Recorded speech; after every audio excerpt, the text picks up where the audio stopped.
Now, as your clients start getting stronger and they start making progress, you're going to have to start progressing the workout along with them. You can't just keep throwing a bunch of circuit training at them and expect them to keep making progress. If that was the case, then everybody be ripped, right? But we know like people go to CrossFit, they go to Orange Theories, they go to F45s. At a certain point, they're going to hit a wall. And this is unfortunately where a lot of those places go wrong. They stop making any sort of progress for their clients, and their clients just get kind of stuck. So the simple way, there's a very simple way to tweak the workout where we're keeping it essentially the same exact thing, but we're just tweaking it slightly, allowing that client, that intermediate client, to start making progress. So all we're going to do, I'm just going to have a simple workout: A1, A2, A3, B1, B2, B3. So we got goblet squat, plank, and dumbbell bench.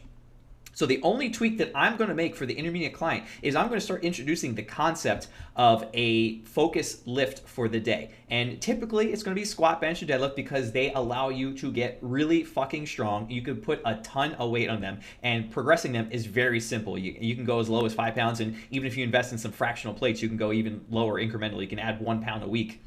So I love those movements. It could really be any barbell based movement, bent over rows, reverse lunges, anything with a heavy barbell is going to work perfectly. And this isn't to say you only have to use barbells. You can get really strong with kettlebells. You can get really strong with dumbbells. I much prefer barbells because the progression is very simple. It's much easier. It allows people to get really strong, and that carries over into the entire rest of the workout. So again, I'm going to introduce the idea of a focus lift, and all I'm going to do is change the structure of the workout. Instead of A1, A2, A3, I'm going to switch it to that 2 and 4 structure.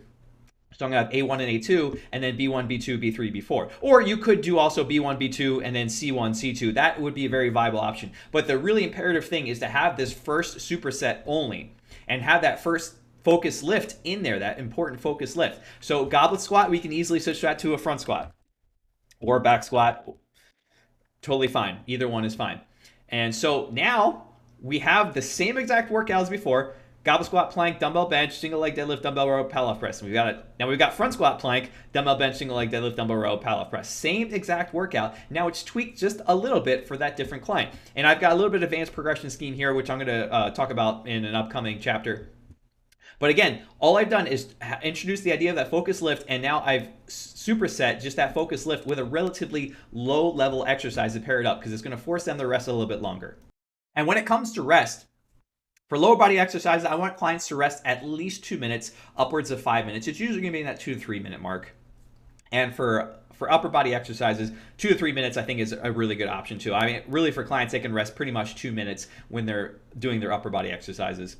But lower body exercise is obviously a little more intense, involves a lot more muscle mass, so you're gonna have to rest a little bit longer. As clients, as they're newer and they're really getting introduced to this concept, rest isn't going to be as important because they're not going to be lifting so heavy that they're outstripping their ability to recover in between sets. But it is an idea you're gonna have to start introducing.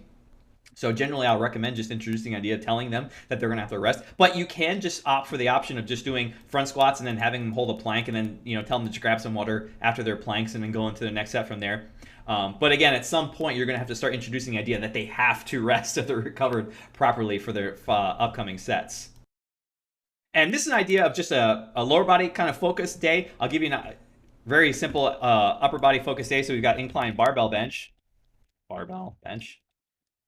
as opposed to the incline dumbbell bench. And then we don't necessarily want to pair up the incline barbell bench with a split squat.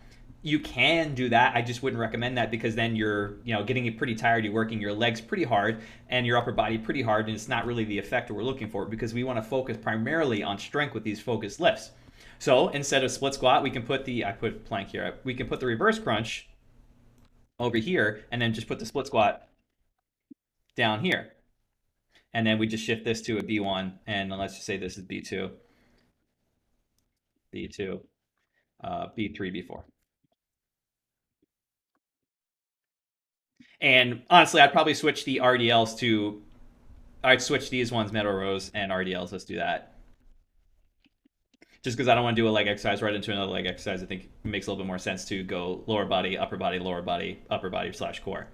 So this is just a really simple example how we're keeping the same workout, very same workout, and we're just tweaking it just a little bit. Now we're targeting a completely different client.